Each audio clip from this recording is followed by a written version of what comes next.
Todo ocurrió una cálida noche de verano, de esas en las que, aunque la temperatura es agradable e invita a dar un largo paseo bajo la luz de las farolas, da la sensación de que todo el mundo se ha puesto de acuerdo para encerrarse en casa. Eran, más o menos, las 2 de la madrugada. Había pasado varias horas vagueando ante el ordenador, así que decidí que era momento de estirar los músculos haciendo algo de ejercicio, bajando a la calle para tirar la basura y fumar un cigarro, por ejemplo. Me calcé unas zapatillas de deporte, me dirigí a la cocina, saqué la bolsa del cubo y le hice un par de nudos. Tras cerciorarme de que no olvidaba llaves, mechero ni tabaco, cerré la puerta del piso y me dirigí escaleras abajo.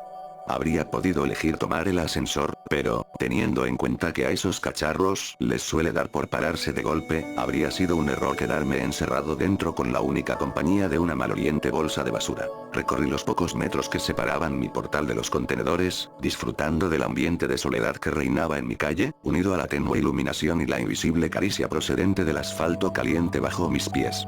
Tras meter la bolsa en uno de los cubos, volví a mi portal y, antes de entrar, encendí un cigarrillo, disfrutando de cada calada, mientras oía en la distancia el sonido de ambulancias y coches acelerando. La banda sonora que suena de fondo cada noche en la gran ciudad que es Madrid. Mientras daba buena cuenta de mi cigarro, eché un ojo al gran edificio de viviendas que esperaba mi regreso. Un bloque levantado a finales de los años 60, con paredes de ladrillo rojizo, 6 alturas y una planta de garaje bajo sus cimientos, similar a los cientos de edificios que, en aquella época, el Ministerio de Vivienda construyó en toda España.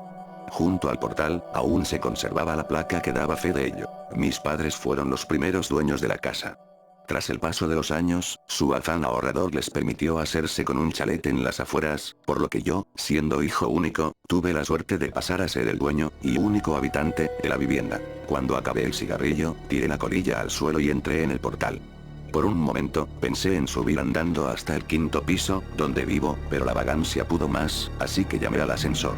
Cuando este llegó a la planta baja, entré en el habitáculo. Una de las curiosidades que tenía aquel edificio era dicho ascensor. No todos los bloques de viviendas de la época contaban con uno, y se consideraba una mezcla de lujo y suerte el poder llegar a casa en uno de estos chismes cuando se levantó el edificio. Esto hacía que la estructura fuese algo vieja. Sus paredes, sus espejos y su cuadro de botones tenían más de 50 años. Lo que más me llamaba la atención de este último detalle era el correspondiente al garage. Había un botón para cada piso, excepto para el sótano, en cuyo lugar había una cerradura. Todos los vecinos teníamos copia de la llave. El motivo era, según los constructores, evitar que el cálido garaje se llenase de mendigos por las noches. Miré aquella cerradura con curiosidad. Aquella vieja cerradura. Entonces, una idea se me pasó por la cabeza.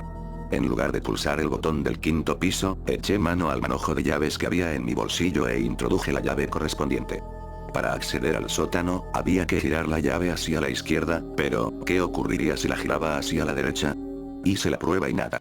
La cerradura hacía tope, como era de esperar. Cabezota de mí, volví a intentarlo, girando con más fuerza. Con mucha más fuerza. En ese momento, de forma inesperada, la cerradura se dio, poniendo el ascensor en marcha. Sorprendido ante aquello, fijé los ojos en el indicador luminoso. Mientras el ascensor descendía, aquel paso de mostrar un 0 a mostrar un -1. Pero, llegado a este piso, el ascensor no se detuvo.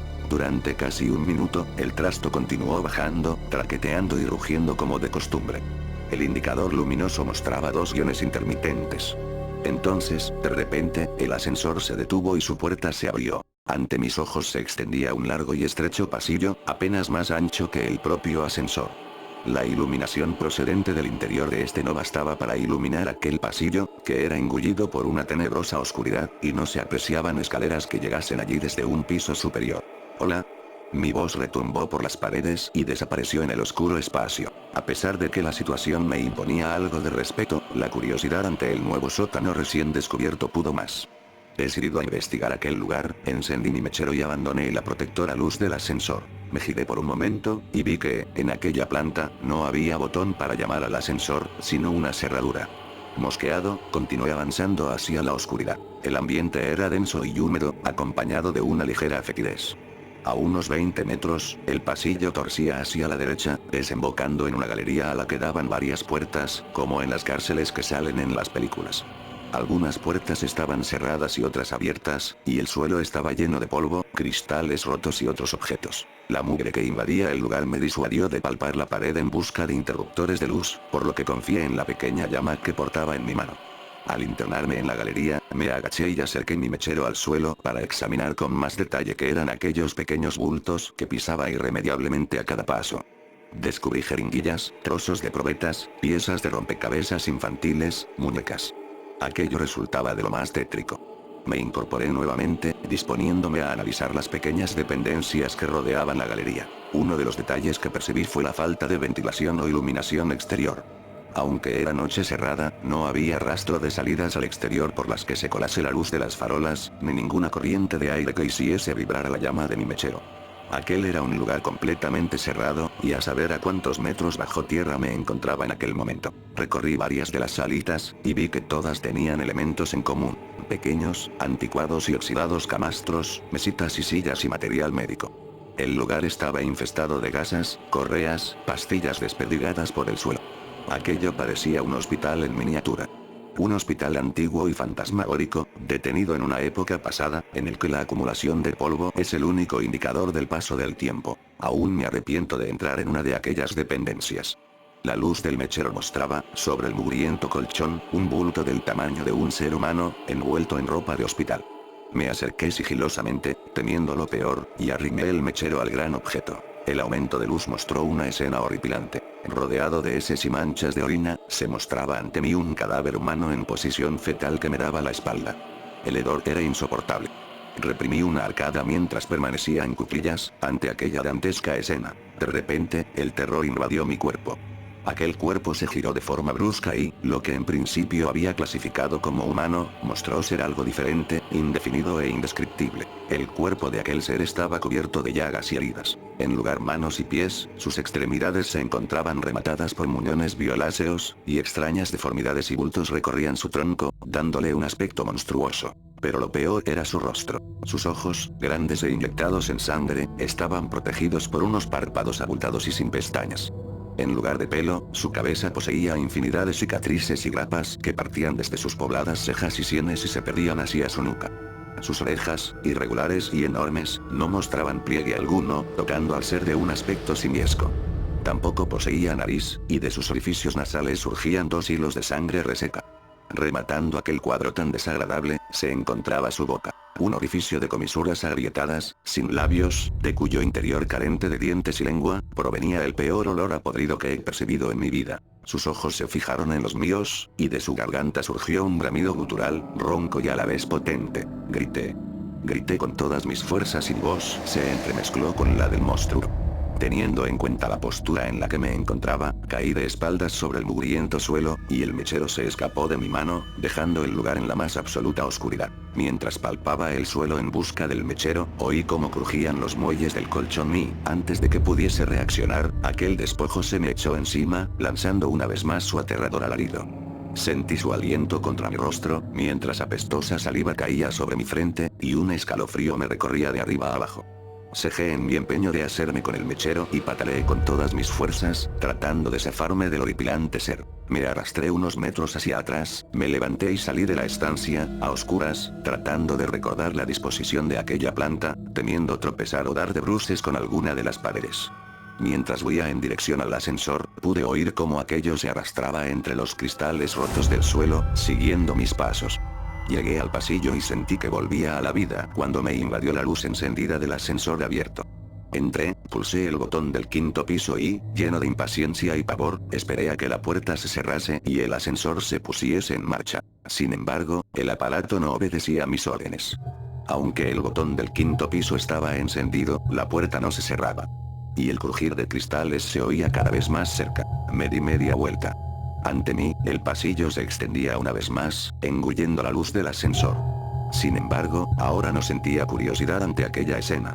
Sentía verdadero horror. Quería huir de allí. Y el ascensor no se movía.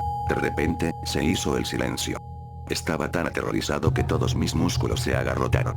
En ese momento, el ser surgió del pasillo oscuro, arrastrándose con una velocidad y una pericia insólitas. Venía hacia mí, mientras gruñía, jadeaba y chillaba como ninguna criatura conocida. Apreté repetidamente el botón del quinto piso, con pulso tembloroso, mientras el miedo me hacía llorar y la criatura se aproximaba rápidamente. Cuando estaba a punto de entrar en el ascensor, agité mi pierna ante él, lo que le hizo retroceder atemorizado, sin que apartase la vista de mis ojos en ningún momento. En ese instante, las puertas se cerraron y el ascensor comenzó su ascenso. Fijé la vista en el indicador luminoso. Los dos guiones parpadeantes dieron paso a un -1, luego a un 0, un 1, etc. Algo más calmado, me miré en el espejo y fui consciente de mi aspecto. Mi rostro estaba cubierto de una mezcla de baba y mucosa sanguinolenta, mezclada con mis propias lágrimas. Cuando quise pasar el dorso de la mano por mi frente, descubrí que mis ensangrentadas palmas estaban llenas de cristales rotos, y comencé a sentir su dolor. Minutos antes, en aquel segundo sótano, el miedo no me había permitido ser consciente de cómo se habían clavado en mi piel. Llegué a casa y entré corriendo al baño. Los recientes recuerdos de todo lo que había ocurrido allí abajo se agolparon en mi mente, y no pude evitar arrodillarme ante el váter y vomitar la cena. Me di una ducha más larga de lo habitual, aún invadido por el asco, curé las heridas de mis manos, y esperé a que llegase el día, incapaz de dormir. A la mañana siguiente, cuando la luz del día se llevó todos mis miedos, llamé a un amigo que vivía en uno de los edificios cercanos. Dicho edificio era similar al mío, construido en la misma época, con la misma planta, y con un ascensor exactamente similar. Tras contarle la historia y soportar sus burlas, me aseguró que haría la prueba en su ascensor, y que me llamaría para contarme qué había ocurrido en su caso. Esperé su llamada intranquilo y, a los pocos minutos, sonó el teléfono. Era él, y su voz sonaba entrecortada y temblorosa. Bajo su casa también había un segundo sótano, húmedo y maloliente. Sin embargo, él no se había atrevido a adentrarse, y no tenía intención de hacerlo. No pienso volver a coger ese ascensor en mi puta vida. Eso fue lo que me dijo. Y la verdad es que su opinión coincidía al 100% con la mía. A pesar de nuestros temores, nos decidimos a investigar sobre el asunto. Así, dimos con el que fue por aquel entonces presidente de la constructora encargada de levantar los edificios. Hoy en día un ajado anciano con un pie en el cementerio. Tras varias reticencias, nos explicó el porqué de aquellos sótanos secretos. En 1966, la recién inaugurada central nuclear de Sorita, en Guadalajara, había sufrido una grave fuga en uno de sus reactores, provocando una nube radiactiva que se extendió por los pueblos de los alrededores. El régimen franquista no podía permitir que la opinión pública tuviese noticia de un fallo en su primera instalación nuclear, por lo que contactó con las parejas jóvenes del lugar, ofreciéndoles trasladarse a Madrid, a los inmuebles en los que mi amigo y yo vivíamos, pues a pocos metros se encontraba un hospital que podría seguir la evolución de dichas parejas y los hijos que pudiesen tener en el futuro. Para disimular aún más la situación, vendieron algunas de las viviendas a gente corriente que no tenía nada que ver con el incidente, como mis padres, o los padres de mi amigo, por ejemplo.